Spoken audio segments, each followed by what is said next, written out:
দোলের পর্ব মিটতেই জোর প্রচারে সামিল হলেন বালুরঘাটের বিজেপি প্রার্থী সুকান্ত মজুমদার। বুধবার বালুরঘাটের 22 নম্বর ওয়ার্ডে নিজের পাড়ায় নির্বাচনী প্রচার করেন তিনি। প্রথমে চায় পে চর্চার মধ্যে দিয়ে সাধারণ মানুষের সাথে কথা বলেন, তাদের সমস্যাগুলিও শোনেন। তারপর দেওয়াল লিখনেও অংশ নেন তিনি।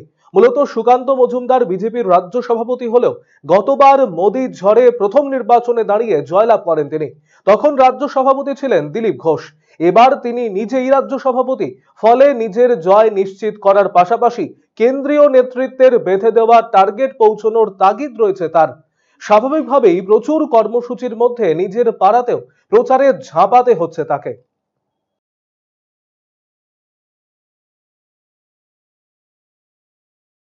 দেখুন, চায়ের আড্ডা, দেয়াল লিখন এবং তার সাথে এলাকার মানুষের সাথে কথা বলা। এই ওয়ার্ডে আমরা ঘুরবো।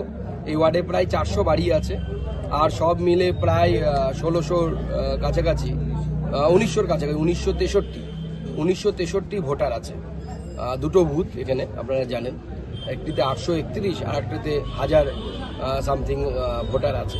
আমরা সবার বাড়িতে মানে সাথে দেখা করার এবং বলবো যে যেভাবে আমরা উন্নয়ন করেছি, মোদীজির নেতৃত্বে দেশ যেভাবে এগিয়ে যাচ্ছে, স্বাভাবিকভাবে আগামী দিনে মানুষ যেন আমাদের পাশে থাকে, মানুষ আমাদের সমর্থন করে।